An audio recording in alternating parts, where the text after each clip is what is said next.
in the beginning, I'll just do like a hi, hello kind of thing. Yep. Hello everyone, thank you for tuning back in.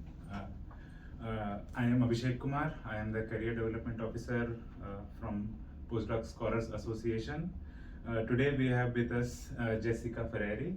She is an officer from the Global and Intercultural Programs. Hi Jessica. Hello, good morning. Would you like to give us more about your background and what has been your journey that led you to the present role? Yeah, so I studied linguistics when I was a bachelor's student, and pretty early in the course of my studies, I started working at the University Writing Center, and once that started, it was very little time before I almost exclusively started working with international students. And over the years, my career focused in more and more on international students until I found myself working abroad as an English teacher. And when I returned, I decided I wanted to do a master's in international education management. Mm-hmm. And that led me to my first job at UC Davis, which was supporting international scholars. Nice. And many international postdocs like yourself, because I was also a postdoc coordinator in my role as an academic personnel specialist. And now for the Global Learning Hub, I focus more on student and scholar support programming. Mm-hmm. So anything that can really create more community and professional development opportunities for our international students and global Aggies in general. That is really cool. I mean, it's interesting how our roles evolve over time, and a lot of times there's like a reasoning to why you are at that particular position. Like my current role at the Postdoc Association, I always wanted to be somebody who could reach out and help people, because when I look back myself 5 years ago, I wanted somebody to be that person available for me. Yeah. So I mean, do you had any experiences related to the differences in the intercultural things, and how what were the teachings and learnings from those differences, and have you had any bad experiences? Would like to share? So I totally relate to what you just said, because when I was a teacher abroad, I was a professional who was an expat in another country. Mm-hmm. And I also wanted that person, and I had that person. I had really great support from our local Board of Education that helped me with things as mundane as like a light going out in my apartment. Yeah. And so I found myself thinking during that time, because it was a contract role, much like a postdoctoral appointment, that I want to find out how to do this kind of supporting work for international students and early career scientists, but at home. Yeah. Like, how do I provide this kind of support to people like me who are just starting their careers. And so eventually I was able to find a role like that, both in my last job, which in a more administrative way, and now in this one from a more programmatic lens. And I can really say that the content that we put into a lot of our workshops and think about when we're developing things like orientations and the global grad and postdoc workshops, all of that is based in intercultural learning theory, which is very simply put just looking at how understanding your own cultural lens better will allow you to better understand someone else's, and then work across any kind of difference. Doesn't matter what where the difference comes from, right? Sometimes we like to think about culture as being something that's national or belonging to an ethnic group, but culture is just made by any group of people. So organizations have a culture, labs have a culture, the PSA has a culture, and so all of the programming that I do, based on my lived experience of living and working in lots of different cultures, including a different national culture, because I was living and working in Japan, have given me plenty of experience with what we like to call cultural bumps, when there are misunderstandings or moments of discomfort. One that always comes to mind for me was when I was an English teacher. Part of my role was to get Japanese students excited about learning about another country, and in my case, the United States.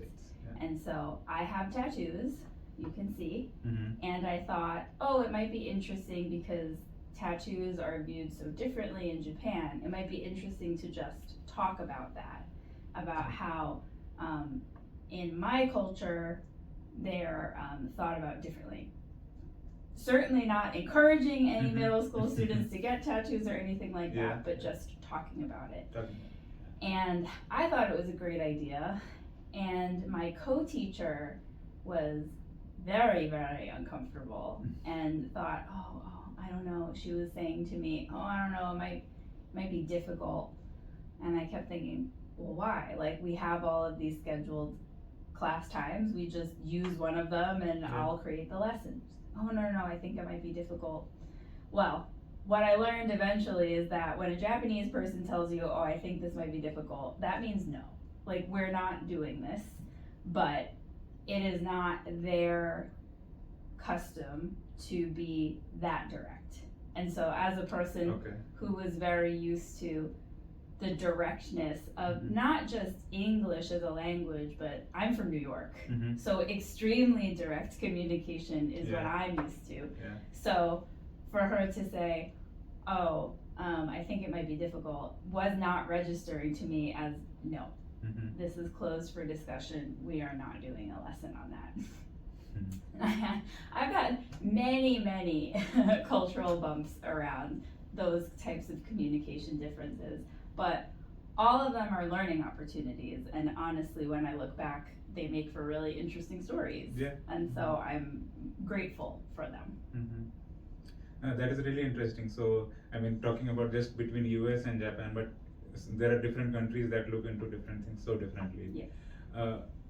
Would you like to talk more about how you see the different cultures in terms of, for let's say, California versus New York, and then comparing it with other countries? Oh my gosh. Well, I appreciate you acknowledging that the cultures are very different. When I moved here, it's always really interesting to see how you don't even notice your lens until you almost have to take it off. And so I don't think Californians think of themselves as indirect or not forthcoming. But for me, when I arrived here, one of the first things I noticed is that they just didn't seem as comfortable with direct and honest communication as I was, or as what I was accustomed to. Which doesn't mean they're wrong. It's not a question of right or wrong, good or bad, ever, because, you know, no cultural point of view is better than another. But I was certainly having an experience of like, why isn't anybody saying what they're really thinking? And like, is this that big of a deal? And why are we so dependent on kind of pleasantries? For a long time, I kept getting thrown off because I would get to work and I would get going on whatever task I had going that day, and I might have like a question for someone where they had some information I needed, and I would open up Slack and would say, hey, so-and-so, can you tell me about this thing that I need? And every time the response I get is, oh, hi, good morning, Jess, how are you? Almost like, oh, we have to do this formal salutation first. And I would constantly be like, oh, this is so unnecessary. Like, nobody in New York thinks you don't care about them just because you don't start with, hi, hello, how is your day? How are you doing? That's not a sign that I care, more or less, right? from my cultural lens. And so for me, that's the biggest thing I notice, is that I think there's slightly less direct communication, which is, when you think about other countries, by Japan standards, Californians are not indirect at all, right? They are still very much direct communicators if our reference point is Japanese. Communication norms. But within a US context, New York versus California, I would say Californians are not always as direct as I'm comfortable with. But again, I've chosen to live here, and so I don't see it as something to be overcome or changed about other people. It's just understanding where others are coming from and adjusting to every interaction that I have. Yeah, that is so true. I mean, we shouldn't be looking them as barriers, but as like a part of it. You have to be part of it. Exactly. So, so it seems like this intercultural learning is really important. How would you like to suggest the international postdocs coming to US and UC Davis, like the importance of intercultural learning and how to adapt it into their own lifestyles? Yeah, I think the most important and basic thing you can do is just acknowledge that difference happens and difference isn't bad. And also dispelling the idea that there is an end point at which we become culturally competent or we fully assimilate. That's not necessary, and I don't even think that that's really helpful in today's really globalized world, because maybe right now you're working in a lab at UC Davis, but what if next year you get a contract in CERN and you have to go to Europe? The culture will be new there. So instead, accepting there are cultural differences, and the most important thing to do is acknowledge and be more introspective about yourself. What are your own cultural norms and expectations about people's value and behavior, your own values and behavior? So that when you notice a difference in someone else's, you can say, okay, there's a difference between us, and now I'm going to engage in what might be uncomfortable interaction to work with that person. And certainly I think there are so many interactions we all have here at Davis that are uncomfortable, but not because anyone is trying to make it uncomfortable. It's just, I'm bringing my point of view, you're bringing your point of view, and we're having a bump, right? And I think 99 times out of 100, those situations are navigable, as long as everyone is committed to being respectful, following our principles of community, which, the principles of community are UC Davis specific, but extremely relevant in intercultural learning. So for a new postdoc, I would say be prepared, be open, and maybe if you are struggling, a really good resource on campus is my program that I host, the Global Grad and Postdoc Career Skills Series and Certificate. It's a really, really long name, I know. So I will probably just call it the Global Grad and Postdoc Series.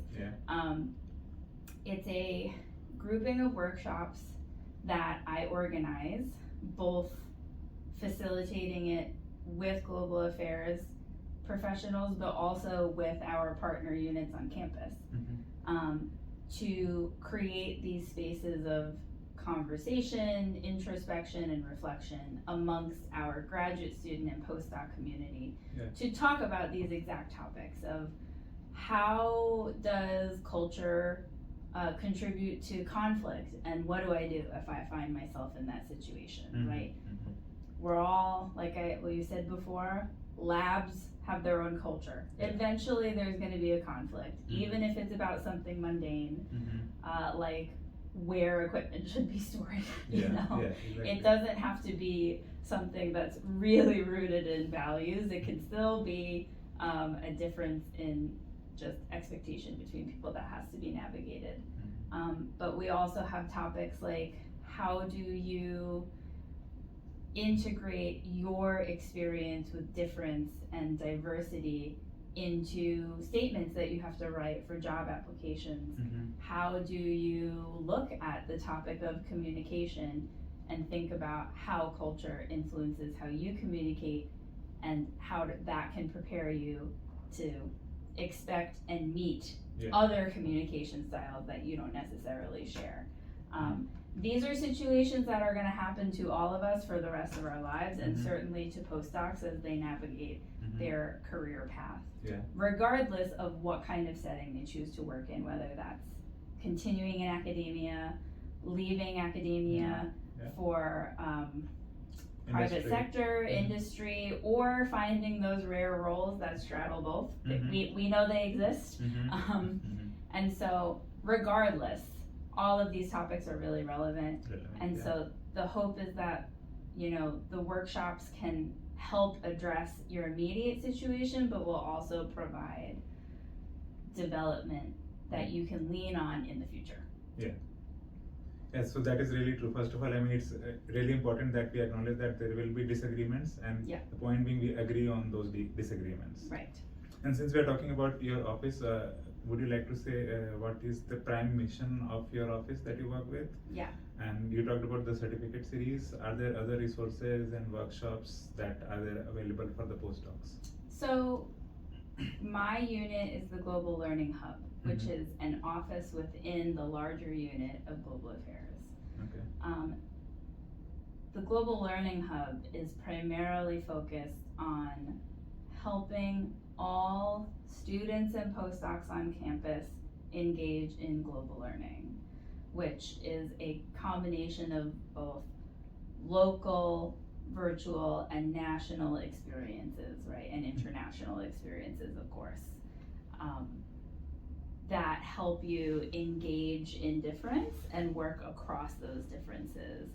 And all of the different kinds of resources that our office provides is really focused on helping build awareness, build skills, and pursue collaborative action. Now, postdocs are already well into this process. Some students who are like, you know, if we're talking about programs for undergrads, they may just be starting on this journey.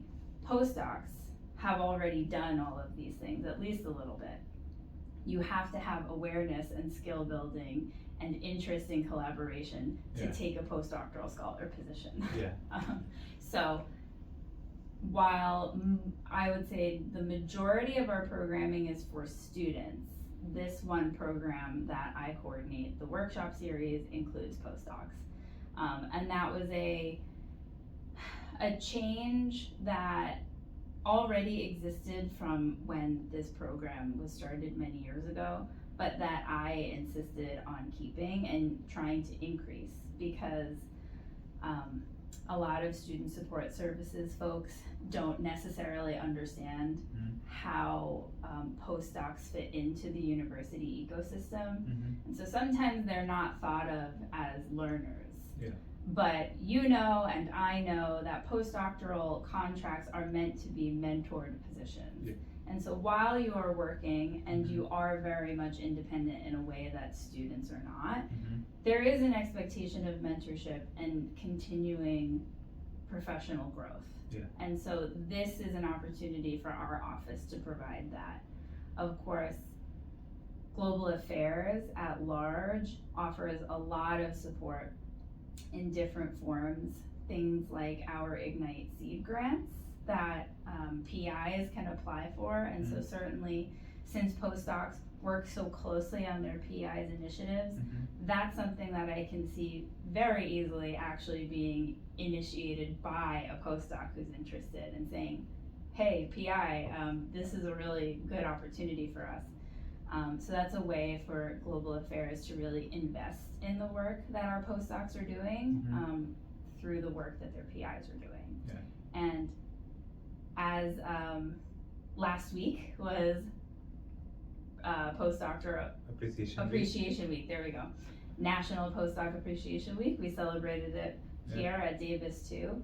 Our Services for International Students and Scholars is incredibly proud to be sponsoring the visas of probably more than half of our postdoctoral scholar community on campus, because so many are international. And so we had a little breakfast and invited everybody. Yeah. That's something that we plan to do every year.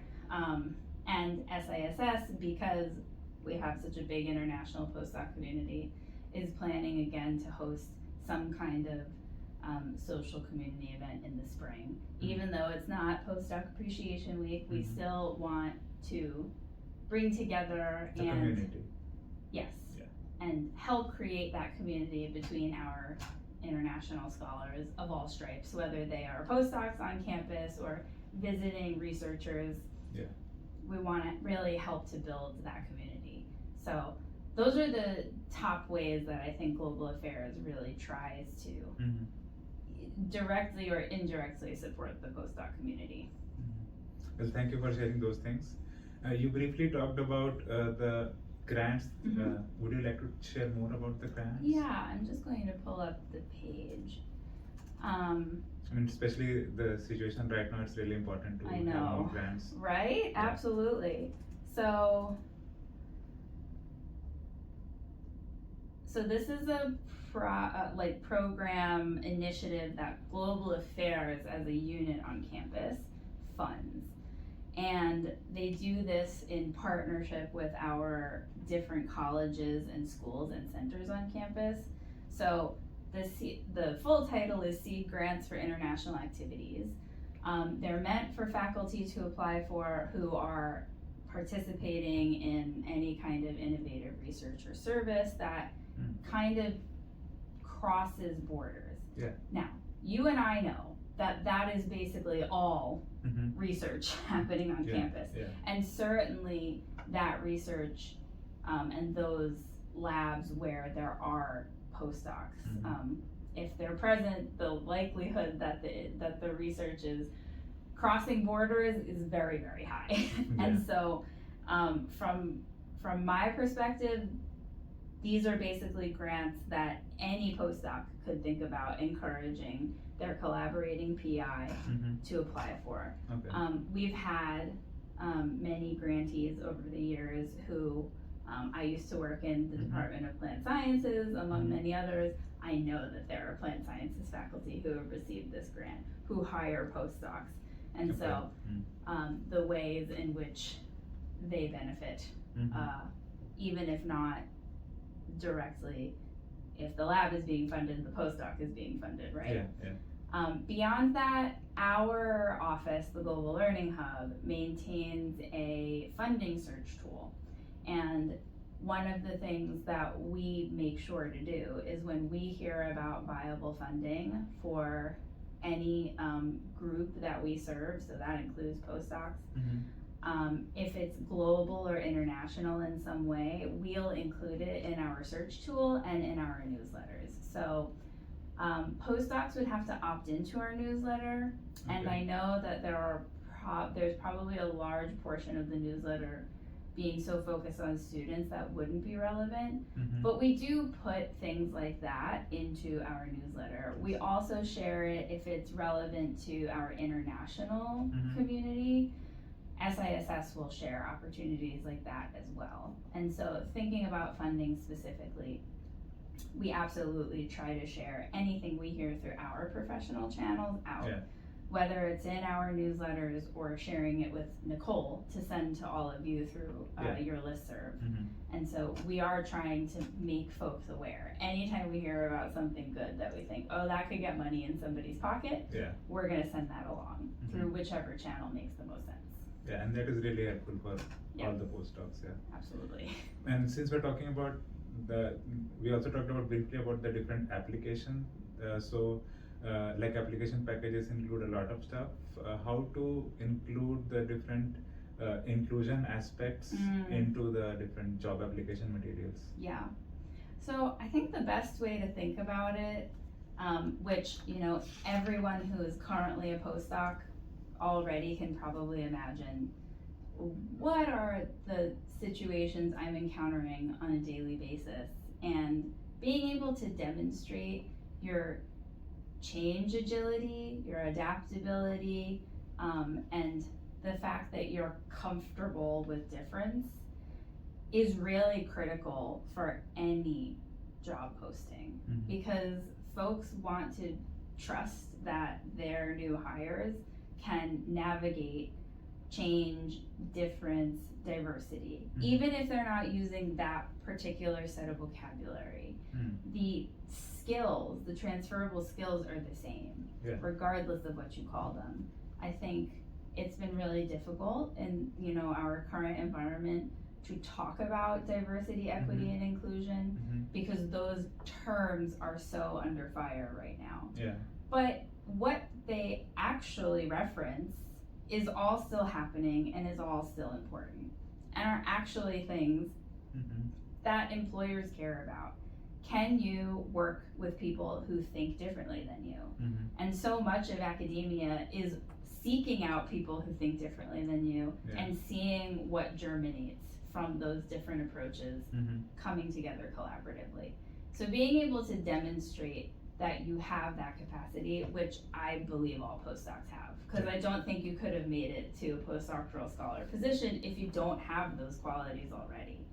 So being able to describe in writing how your blend of experience and lived experience, so not just your career experience, but if you've come to UC Davis from another institution, if you've come to UC Davis from another country, talking about how you have navigated difference successfully, or even how you've learned when there was an unsuccessful moment. And that's what the workshop that our partner, the Center for Educational Effectiveness, in their writing a inclusion statement, that's what that workshop is all about.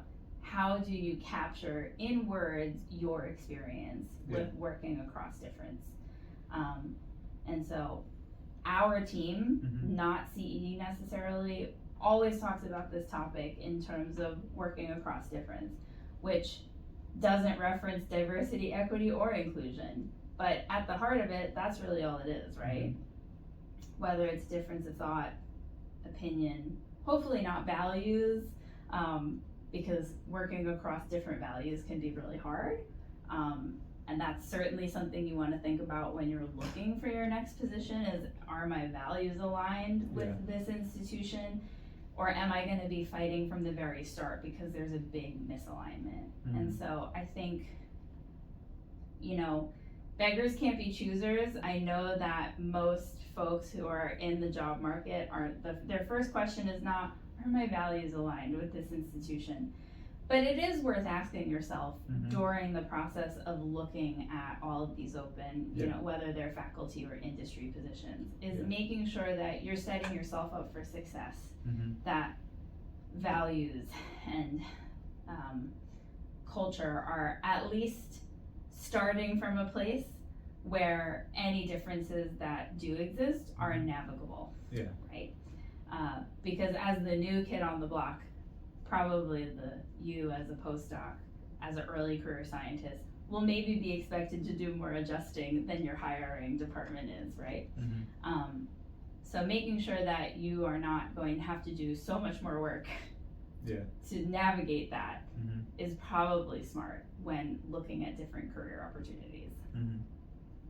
Yeah, so I mean, and also for a postdoc, it becomes really interesting when you move in from another country. Like when I moved in, we had a postdoc from Iran, we had a visiting scholar from Spain, we had undergrads from across the US. So fantastic. A lot of intercultural aspects over there.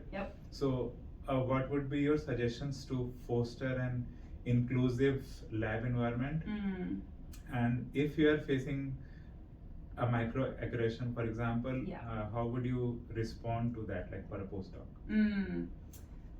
So first is, I think, and this is true for I think any space, is, you know, assuming best intent. And so that can be hard, and certainly not every scenario warrants assuming best intent. Like if something is very clearly meant to offend or hurt, that's different than someone who is like truly microaggressing and unintentionally causing harm. So I think in any situation like that, start from a place of assuming best intent and asking yourself, why does this feel bad to me? What is it about my experience that is making this feel bad to me? And then bringing, if it's safe to do so, bringing those concerns maybe to the party who caused them. If that doesn't feel safe or doable, there are a lot of supports that postdocs can use. We have ASAP on campus if something is like really troubling and counseling might help. ASAP is available. If it's not verging on mental health and it's just, I want someone to sound a situation off of, we have our ombuds office, which are incredible. All of our ombudsmen are well-trained conflict management professionals who are perfect for situations like this. And they are a confidential resource. So if you decide you would benefit from a truly neutral third party hearing about the situation and helping you to develop a action plan about how to respond, even if that is just seeding a conversation with the person you had a misunderstanding with, they can do that. They lead our workshop on navigating intercultural conflict, which actually we have in 2 days. If anyone is interested in that topic, they teach that workshop for us, which is, specific for grad students and postdocs. So, the topic of navigating conflict applies to all job classes on this campus, but our workshop really makes it specific for graduate students and postdocs. And so I would say from a preventative place, maybe considering joining that workshop and thinking about building some basic tools about what will I do in a situation like this. But if you already find yourself in that situation, avail yourself of all the resources you have, and then just have a conversation with the person. And again, sources like ombuds can help to, I think, mediate conversations like that if they are more difficult. So it's not a question of if, it's really when. Like, we know that we're going to have cultural misunderstandings. We know that they might not be intentional. Asking ourselves to have grace for both ourselves and the other person, and then engage in the discomfort that's sometimes necessary to solve the problem instead of avoiding it, I think shows a lot of maturity, but also change agility, and is a sign that you're going to be successful in your chosen career path. Because academia has no shortage of disagreements and challenges that are just going to be presented to you in time. Well, thank you for sharing that.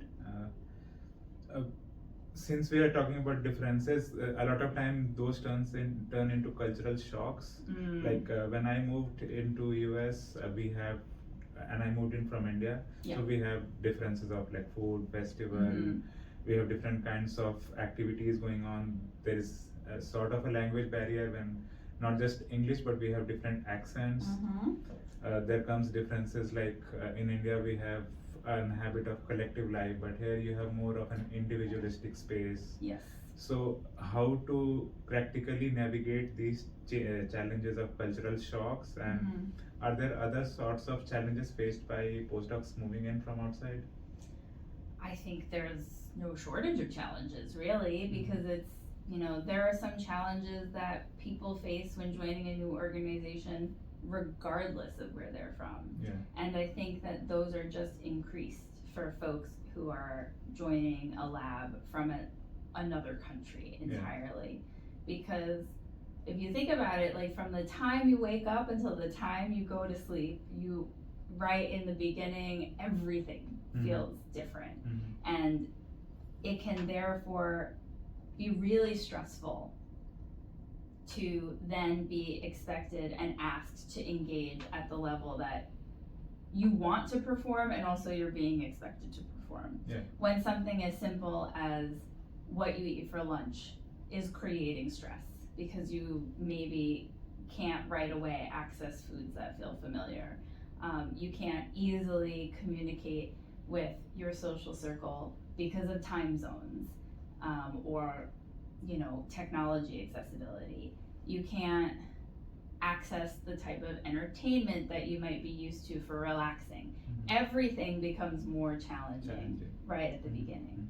And so, like I've been saying, the first step is give yourself some grace, and also accept that this is happening to you and that it's normal. Don't put pressure on yourself to immediately adapt. Adaptability will come, and quite honestly, because you got the position, you're already adaptable. It's about accessing that capacity in doses, right? Because it's not reasonable to think that you can adjust to a totally new place and way and rhythm of life and cultural norms in a short amount of time. So I think there are simple strategies that we recommend to anybody, whether you're a postdoc or a student. Finding your familiar community so that when you need that familiarity, you can access it. There is nothing bad about wanting to access what is familiar. Moving to a new institution or country does not mean that you have to wholesale just accept and venerate everything about that place, right? Because there is no concept of good or bad, right and wrong when we're talking about culture. So finding what works for you in the new culture, but also maintaining what already works for yourself. And knowing that you might have to have some stress reduction strategies or some action plans for yourself, and if your family is with you, for your family, to help mitigate those moments of stress.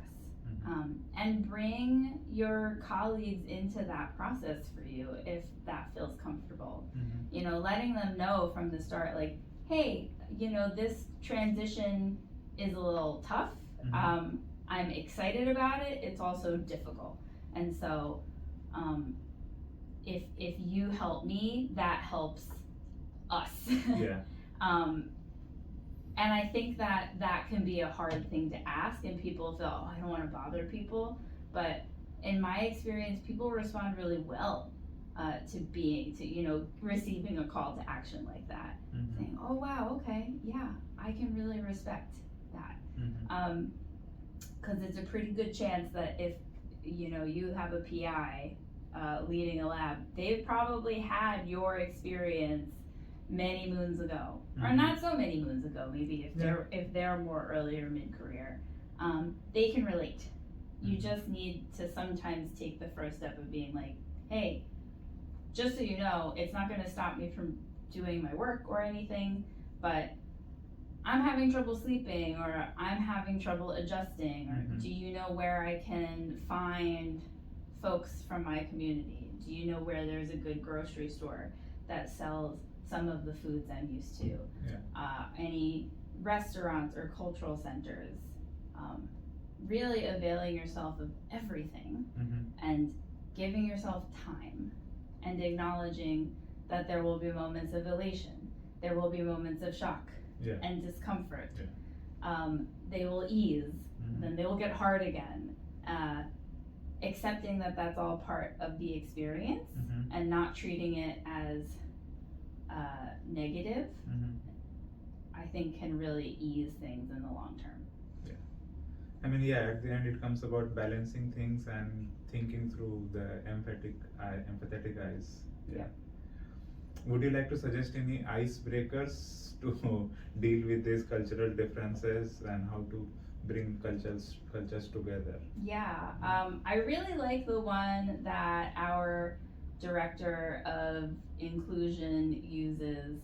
So Linda Amro, I know that you know Linda because you took our workshop on inclusion, but she starts her workshop every time with an icebreaker that asks people how they start their mornings. And what their favorite warm beverage is in the morning. Because something as simple as how you start your day can be a really interesting window into the other person. For example, I have a nice latte on the table. I'm tired today. I already had a black cup of coffee this morning. If I don't have black coffee as soon as I get up, we're gonna have problems. And so you probably start your morning slightly differently. Like, how do you start your morning? I too have coffee as well. Okay. Sometimes I have protein shakes. Okay. So just the idea that we all have to get up. Yeah. Let's talk about what that process looks like for us. It reminds us when we are so maybe conditioned to think, oh, that person is very different than me. To be reminded that, yeah, but we all get out of bed in the morning and we all follow a ritual. Another fun thing that we often use in our workshops is asking people to talk about the story of their name. Yeah. That's a little bit more involved, but can be a really nice but not too prying way to learn more about your colleagues. So how did you get your name? Does it mean something?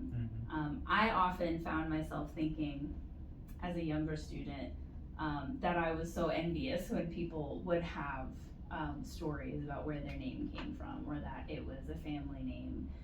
Because I don't have a family name. My name is my name because it was popular the year that I was born. Interesting. And I have the same middle name that my mother had, that every other woman in my family had. So I love hearing about when somebody's name has a special meaning or maybe belongs to another member of their family and where that name came from. Or, you know, for me, it's more interesting for me to talk about the nicknames that I have that people have chosen to call me and where they come from. Those I think are really easy, basic ways to getting to learn more and disarm and say, I'm interested in the things that make you you. I hope you can be interested in the things that make me me. Yeah. And talking about names, in India we have like a custom of there's a priest that comes like there's a festival that goes on and they pick like a letter from which you have to be named. And in my family, all of us are named from A. I don't know. The priest keeps on picking up the letter A. My name means that when you begin something auspicious, it's called an Abhishek. Okay. Yeah. See, that's way more interesting than Jessica. Jessica was just popular in 1989, but it's my name, so you know. But then Abhishek is like a really common name in India. Right. So in your home context, it'd be like, this isn't interesting at all. And to me, it's like, wow, that's really interesting. That's cool that your name has a special meaning. Yeah. Yeah. See? There you go. We already know more about each other, and all we talked about was our first names. Exactly. It's so things like that. It doesn't have to be complicated or deep. It has to be fun and interesting and very simple. Fun and interesting, and thinking about what are the things that unite us. Yeah. Right. We all get up in the morning. We all have a first name. We all get to campus a certain way, right? We all experience the commute of getting to campus and can definitely bond over that. And so thinking about those places of shared experience and using that as a way in, I think is always a great and some easy strategy, accessible strategy. And any practical strategies for how to build like a network, especially like a social network? I mean, we talk about networking through conference and this stuff. Sure. But how about like social networking? Yeah.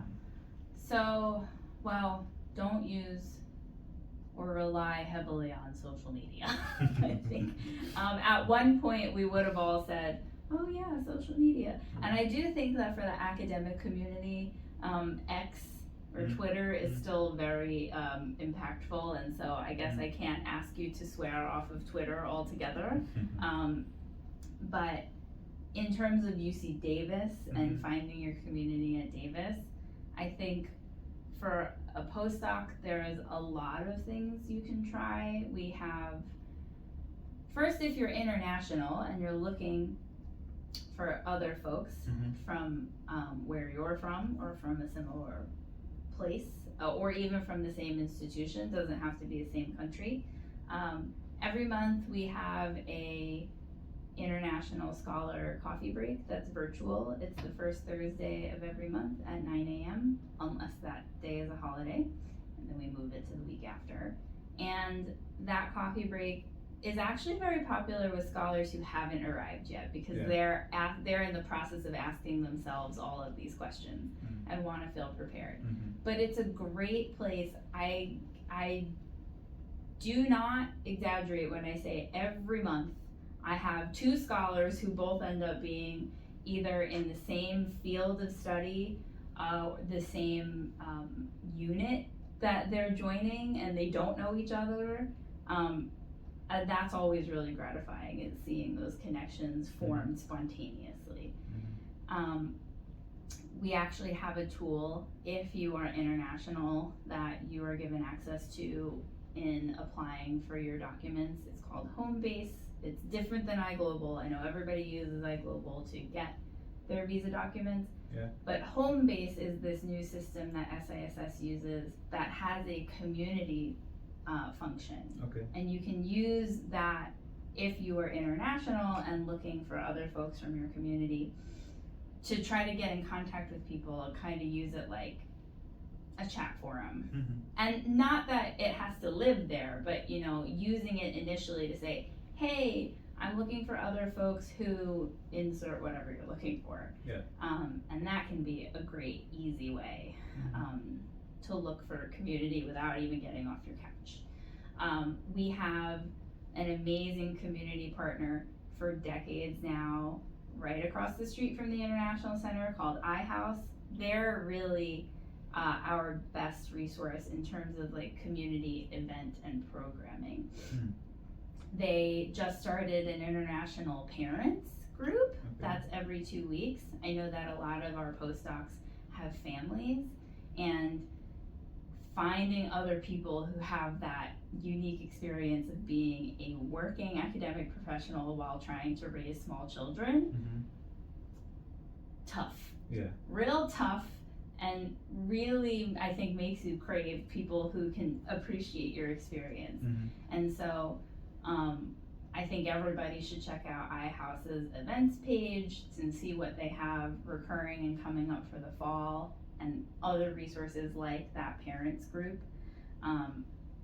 I think that UC Davis staff assistance program and also staff assembly also probably has some resources like that in terms of helping to bring together similar communities on campus, but more from the job classification aspect. But even that can be just a good starting point, finding other folks with a shared experience in the working space.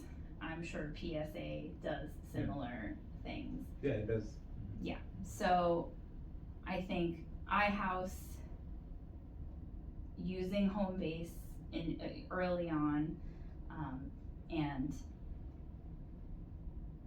just being aware of what's happening on campus and being a little bit proactive.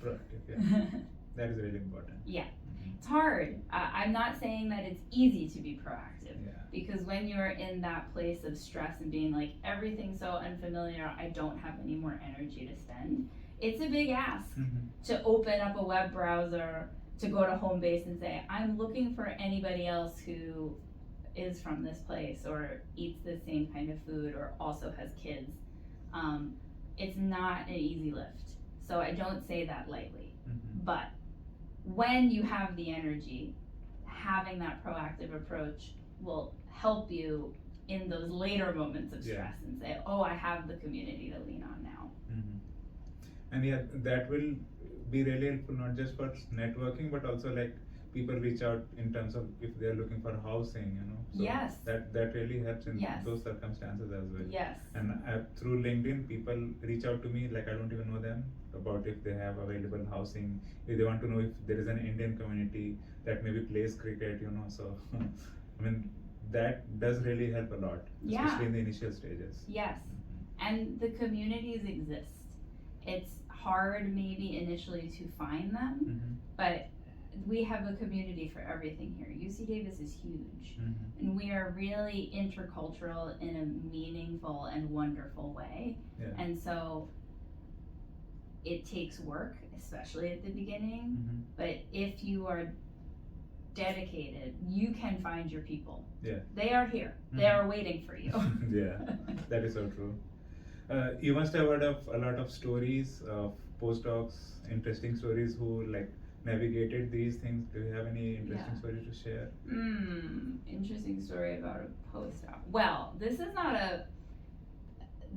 is maybe a cultural expectation in terms of work, not necessarily like international differences, but I did have a postdoc who was, they had received a fellowship through a center on campus that was really cool. It was giving them valuable experience of working with industry, because many postdocs are actively considering, you know, where do I go next? Am I staying in academia? Am I entering industry?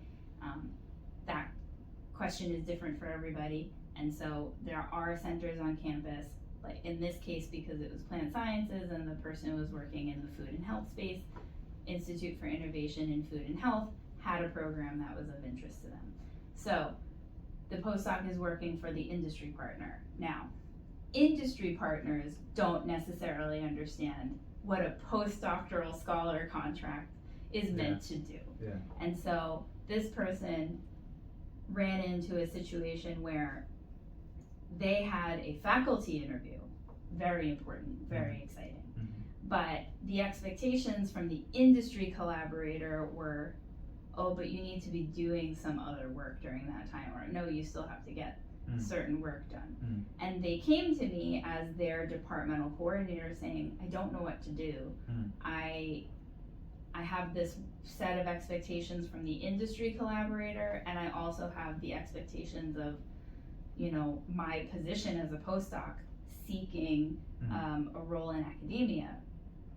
And the first thing I did was say, okay, thank you for telling me the role of a postdoctoral scholar at UC Davis is to be a mentored early career scientist whose goal eventually is, we hope, to keep you all in academia or in academic circles, and continue to contribute to knowledge production and generation. And so I said, I will help you navigate this situation, because your primary directive at the end of the day is that you are also still learning, and you are in a transitional space as an early career scientist, and it is completely understandable that you would need to move your schedule around a faculty position interview.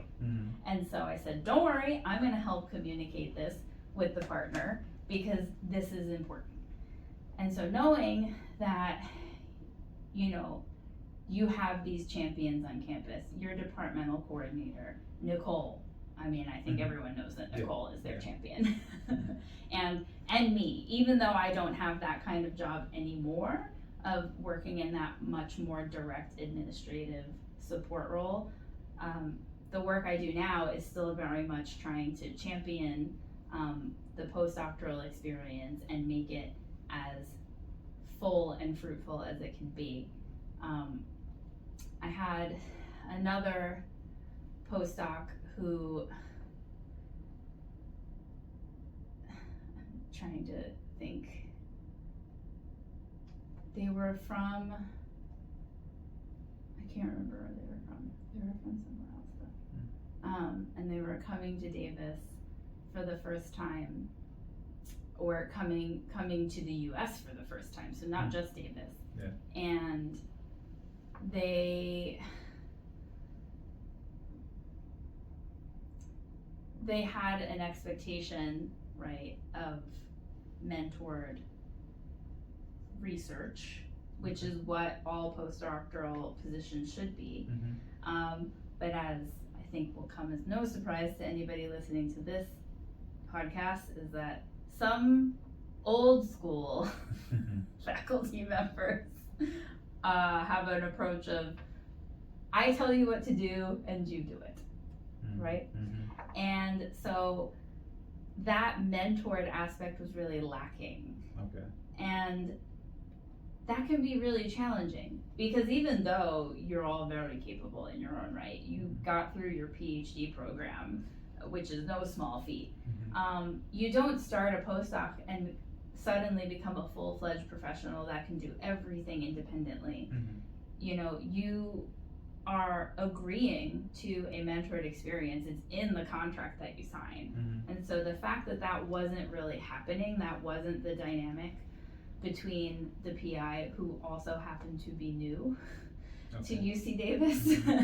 And so they were also kind of a first-time supervisor, created a lot of challenges for that particular contract. And you know, I would like to think that in that situation, nobody was really wrong because the faculty member was a first-time supervisor and was learning in real time that, you know, expectations and reality are different.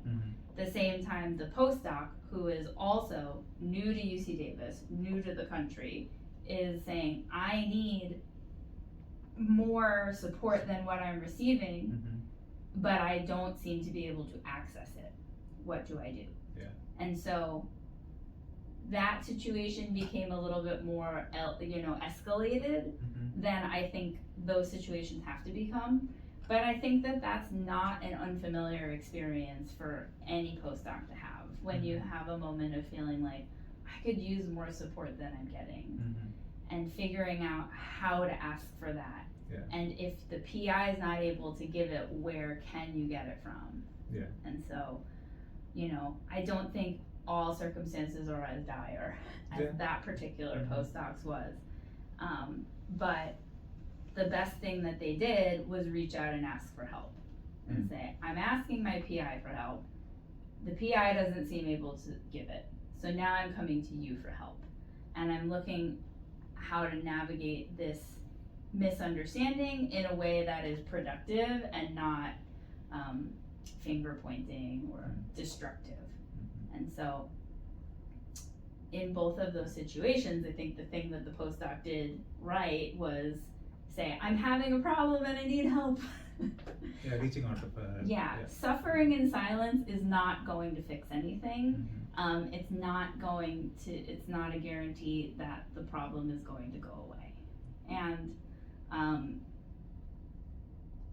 creating opportunities for dialogue, even though your primary goal should be making sure that you have the resources you need in whatever kind of proactive or reactive way you need to do so.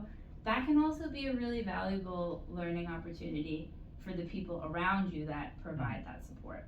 So, you know, hopefully that PI is a better supervisor now than they were at the time. And it taught me what to do if that situation ever happened again. So it really can create a lot of positive ripple effects to ask for help. And I don't think we always think of asking for help in that light. But we should. It's good.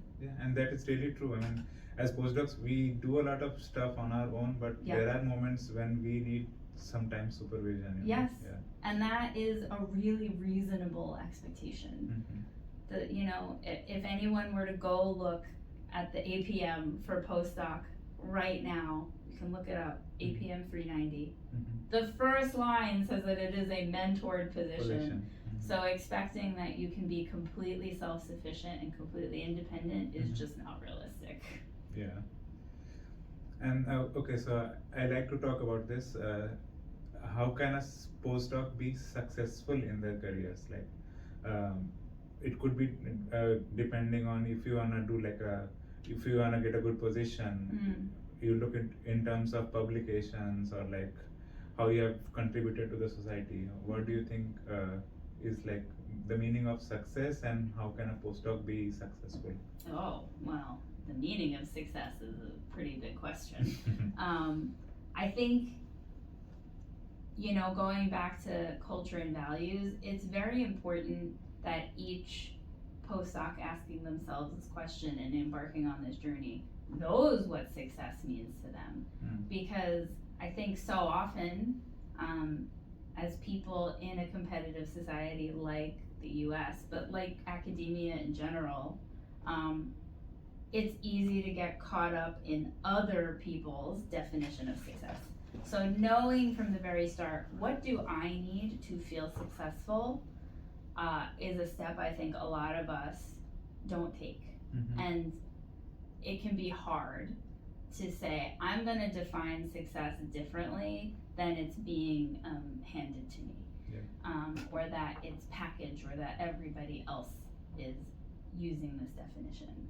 And so if success means you're going to get a tenure track faculty position, then thinking about what are the steps I can take to facilitate that eventual transition. And accepting that now particularly, but always, academia as a field is a little bit volatile. You know, nobody is working on concrete funding, and it's not unusual that suddenly there's an interruption to the flow of funding. And so that's where I think being intentional about networking and creating community, whether or not it's related to your professional advancement, is key.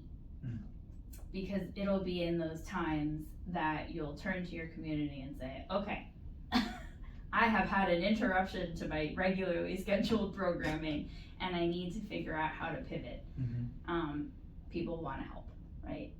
And even in those situations, usually PIs are not happy that they are putting anybody in their lab in that position, but they're as much at the mercy of funding as the postdocs are.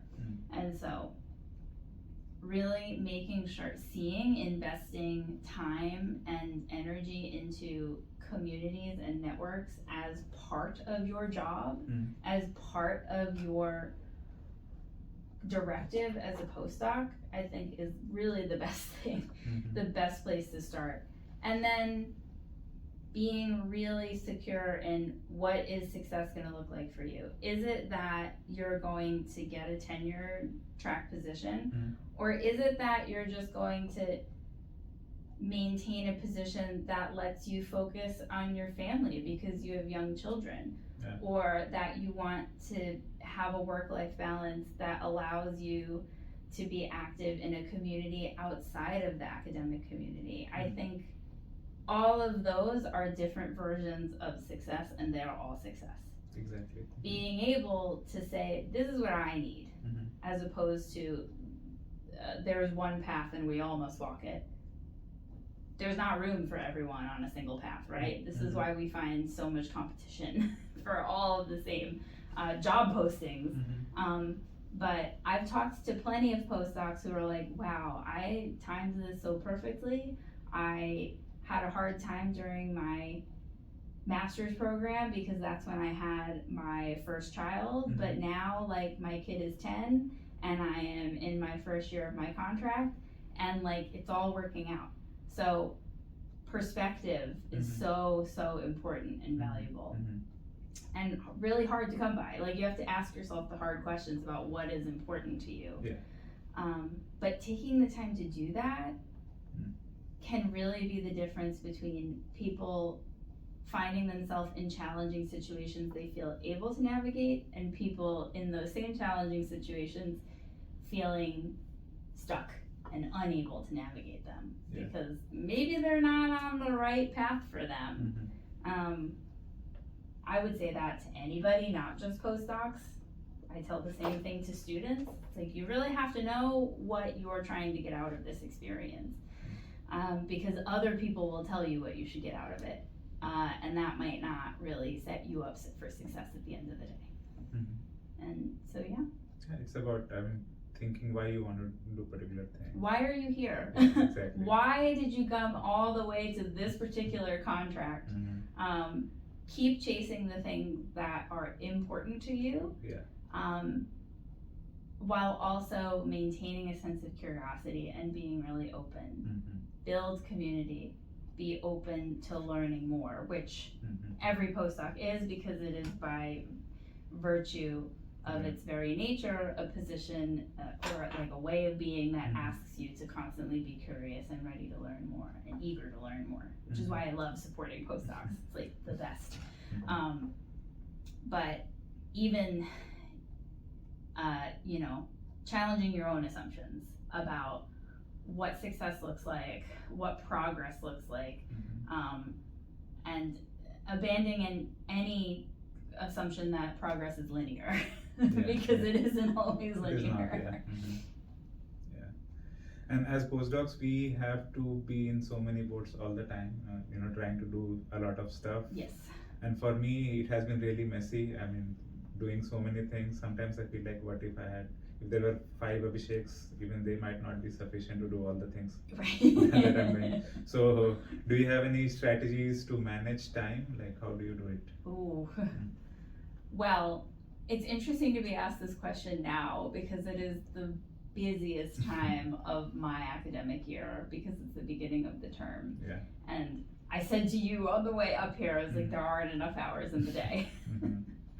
I think it's kind of what you just said, which is accepting that everything is going to get done, and really having a adaptable approach, and not thinking, oh, there is only one timeline that is good, and I have to keep that timeline. You have to be ready to change and adapt. And so in terms of time management, I will like hierarchically prioritize what has a due date that I can't move versus what could get put off to tomorrow.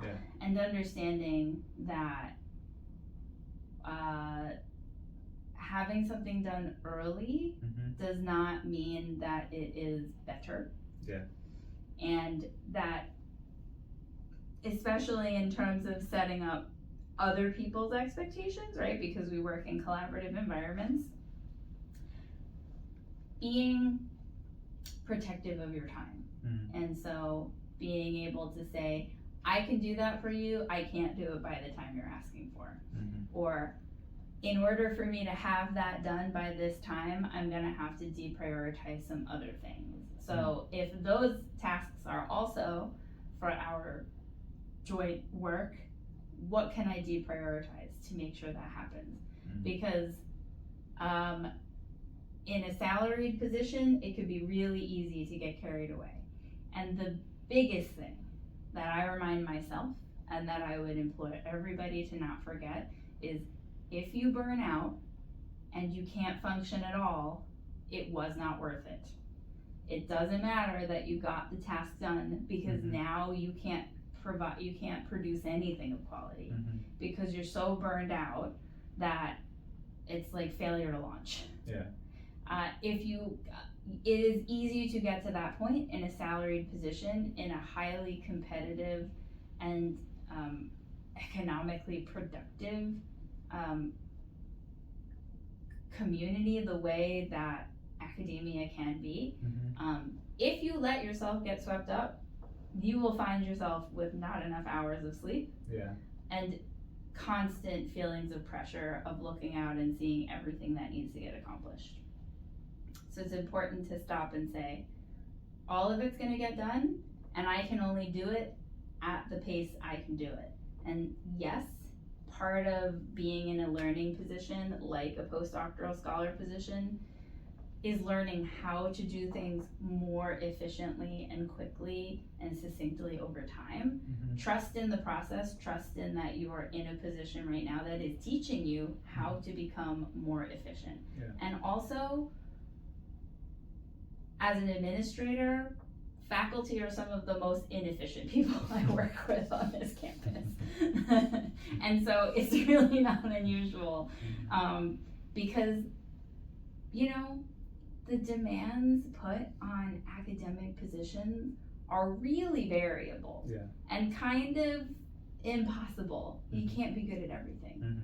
And so even something like time management while it is great to aspire to be really, really good with your calendar and super even keeled about your expectations of yourself, the demands on our faculty and then by extension our PIs are so great that, like I've been saying this whole time, you just gotta give yourself some grace.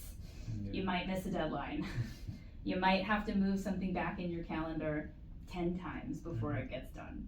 But trusting that you can prioritize all the things you have to get done and you can still prioritize your health is really like the best time management ethos that anyone can have. Well, thank you for sharing your strategies for that. And sometimes these many things could lead to a situation of stress. Yes. And not just that, like for example, you might be talking to and dealing with a lot of postdocs, in some sort of stressful situation that could also sometimes bring that stress onto you. So what are your strategies for stress management and avoiding, let's say, burnout? Yeah. So I've been very stressed lately because it's a busy time, and as I keep telling people, I'll say nothing is bad, nothing is going wrong, but there's so much that I just feel all of this pressure. And I feel like at any moment I could drop all of the things I'm juggling and it would be catastrophic. And the first thing to acknowledge is that there would not be any catastrophe.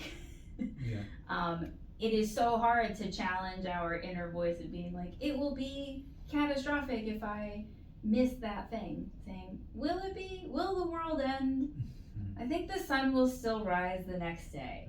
And so stress and anxiety is entirely the experience of not being in the present. It is worrying about realities that have not come to pass, what ifs. And if your stress is coming from that place, as mine does, right? I'm really just speaking not in clinical terms, just in my personal experience. If your stress comes from the what ifs, the most important thing to do is come back to the present. Like, what do I have the capacity for right now? What do I need to do to build my capacity for these other things that I need to get done? The answer might be taking an afternoon off, or looking at other ways to adjust your schedule. And I think that can be really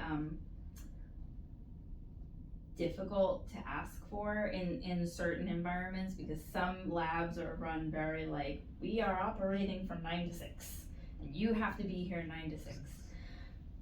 That might be the case, and you can still maybe come to that PI and say, in order for me to keep operating at this level, I need to take a day, right? This is what we are given sick time for. Take a sick day.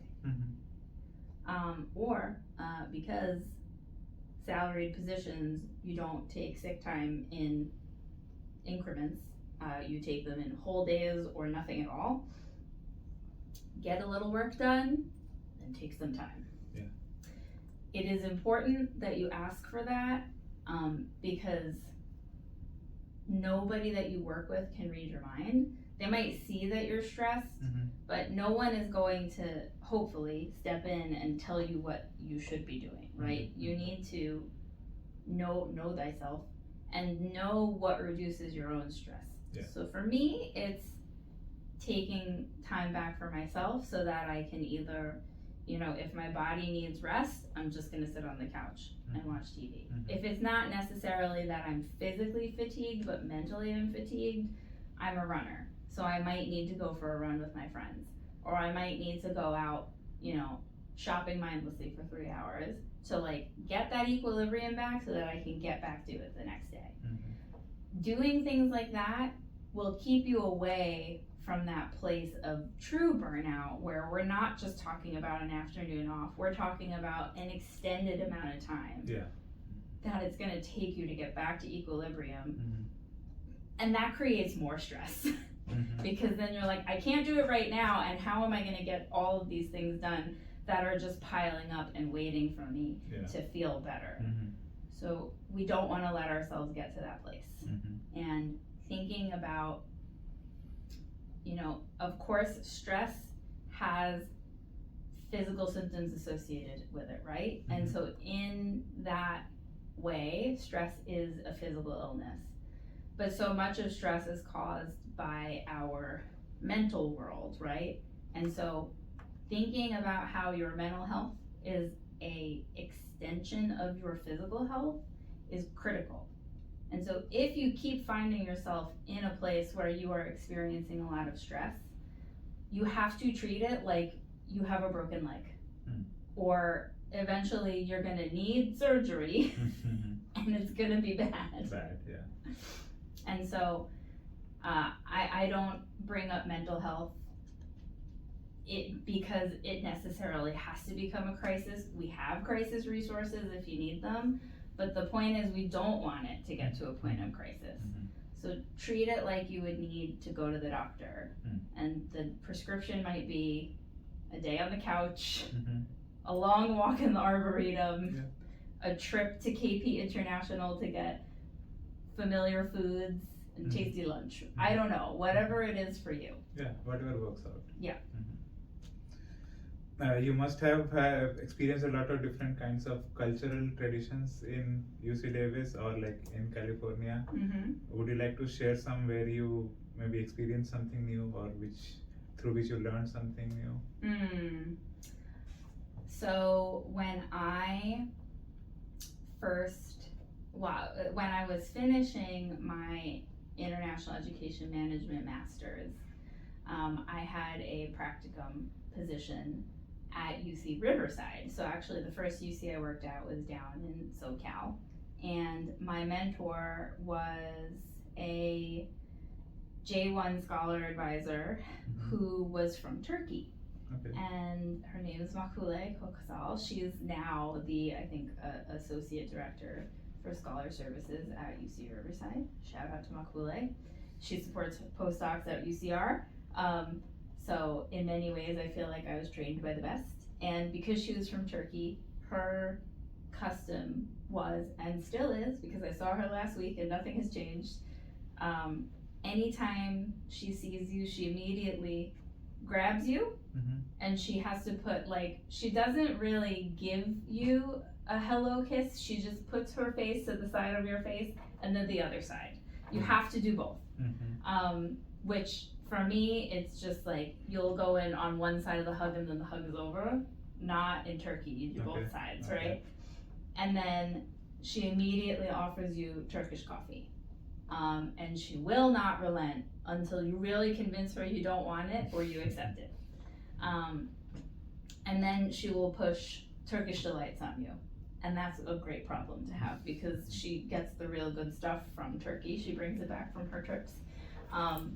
And I thought, oh, this is so great. This is so welcoming. I feel so at home already. And then that turned out to be like a thing that happened almost every day. It was like, okay, well, this is maybe a lot to do every single day. But that was her custom. That was how she made sure that people felt welcomed in her professional space. Yeah. And how she cultivated an environment of warmth and welcome, because that was so important to her and is important to her in the way that she supports scholars at UC Riverside. And so as someone who had not, certainly I have, being from New York, I've worked around lots of people from different cultures, but never worked so closely with them that I really became familiar myself with their customs. But working with Makule, I drank more Turkish coffee than I've ever had, or I probably ever will again. And had to start saying no to all the Turkish delight, because otherwise I was gonna have to run even farther than I was already planning to run. But even though that wasn't my custom, and it did at times feel like too much, when I look back, so much of now how I try to create a welcoming environment is based on what I learned from her. of creating that feeling, even if my strategy for how to create that feeling is maybe different, right? I don't have a beautiful hot sand Turkish coffee machine in at my cubicle, and I right now don't have a constant supply of Turkish Delight, but I am looking for ways to create that same feeling that she was able to create. And so I learned so much from her, even if my approach is a little bit different. I want the same result. And so that was a really instructive cultural experience for me of and I don't think that kind of very warm reception is unique to Turkey. I have a colleague on this campus who's an Italian faculty member who constantly is like, come to my office, I'll make you a coffee. And what he means is that he has like a mocha pot in his office, and he has Lavazza, and he's gonna make me an Italian espresso on the spot. And so that, creating that feeling of warmth and welcome through custom has been very impactful on me and made me reflect on like, how can I make people feel the way these members of my community have made me feel. Even when I came here, I have been to events of Thanksgiving and Halloween and Christmas, especially at my landlord's place, and she has been very, very welcoming, and I have reciprocated by cooking Indian food for her, biryani and she's lucky. Butter chicken and delicious. So good. I mean, it goes both ways, so that's how relationships work. Right, yes, that's exactly right, right. And would you like to describe the UC Davis community in short? I like to say it's international. Yes, we are intercultural. We are international and intercultural, and it's amazing. I think it's the best way that an institution like this can be, because as charming as like the small institution feel can be, and again, I'm not saying there's no right or wrong, good or bad, but I feel really invigorated by the amount of difference and discussion that's on this campus. Because, we talk about this in our Ombuds workshop, and Ombuds will always talk about this in anything that they lead, but conflict doesn't have to be bad. Conflict, just in terms of like differences in point of views that are a totally friendly, collegial topic of discussion one day over lunch. It's still a conflict, and it leads the way for greater understanding and growth and perspective that makes you better at your job, makes me better at mine, makes us all better at what we do.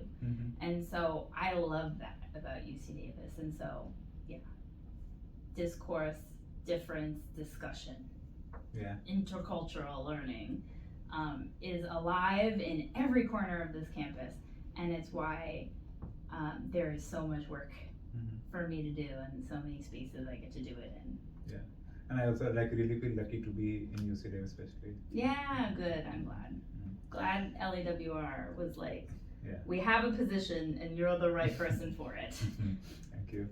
Would you like to define what an inclusive community is for you? I mean, I like to define it in a sense of belongingness, or maybe like where differences are not just accepted, but like, celebrated. Yes. So what's your definition for you of an inclusive community? Inclusive communities create space. Create space for difference that, like I was saying before, difference isn't always comfortable. We are not all trying to get to a place of assimilation, right? That is not the goal. We're not trying to become culturally competent, right? There is no end point to our learning, and so sometimes there is going to be difference that feels uncomfortable. But holding space for it anyway, I think that's the definition of inclusion for me, is making space for other people and their differences, learning from it where you can, but holding space for it always. And I would like to ask one last question to you. So, what's your motivation for the day? Like, do you look forward to something? Do you believe in discipline? So, what's for you? My motivation for my work is a quote from Parks and Rec. Okay. That at the very end of the show, Leslie is talking and she is giving a speech, and she says, "No one gets anywhere alone." And that is the motivation for what I do, is that no one is gonna get anywhere by themselves. No one is going to accomplish the amazing things that get accomplished on this campus every day without help. Yeah. And I want to be part of the extensive network that provides that help and opportunities for growth and learning, because someone did that for me when I was an early career educator, and now I can do that for other people. And so that's really what motivates me. No one gets anywhere alone. And thank you for sharing that, and thank you for answering all the questions. Do you have any question for me? Would you tell other people to do the Global Grad and Postdoc series? I would be happy to. Okay, Yeah, please yeah. tell everybody to do it. Abhi got our certificate. Yeah. And there's another one, we're adding even more for Okay. folks who are more focused, which I think some postdocs are. If you're more focused on the teaching and learning aspects of working on campus. So that doesn't necessarily mean in a classroom setting, right? I think postdocs are both students of their PI and they're mentors to the students below them. And so teaching and learning is part and parcel of the postdoc experience. And so I think this topic is really relevant to postdocs. And so if you find yourself in more of a mentoring and mentored position and you want to dive more into that, we have our Teaching and Learning in Intercultural Spaces certificate. And then we have the one that you did, which is we are now calling Inclusion and Communication in the Workplace. Okay. Which, thank you for doing that last year. Yeah. What else do I want to ask you? How many years into your postdoc are you? I did 2 years already, Okay. and I just began my 3rd year. Oh my gosh, are you going for 5? No, next year I wanna get into the job. Okay. Yeah. And where do you see yourself going? I do wanna go back to India and be in an academic position. Great, Yeah. okay. That's the main goal. Yeah. What would you tell to someone who is just maybe has just signed their first contract and is going to be starting soon? I would say develop as many skills that you can, so that you don't have to run after a job, the job runs after you. Heard it here first. And I just made that up, I did not think of it. There you go. That's inspiration. That's real inspiration. Well, thank you for sharing everything. Thank you for taking out your time from the busy schedule that you have, and hope to connect with you again sometime soon. Can't wait. And yeah, thank you guys for tuning with us. Hope to see you in another episode. Have a good day. Bye. Thanks, guys. Nice job.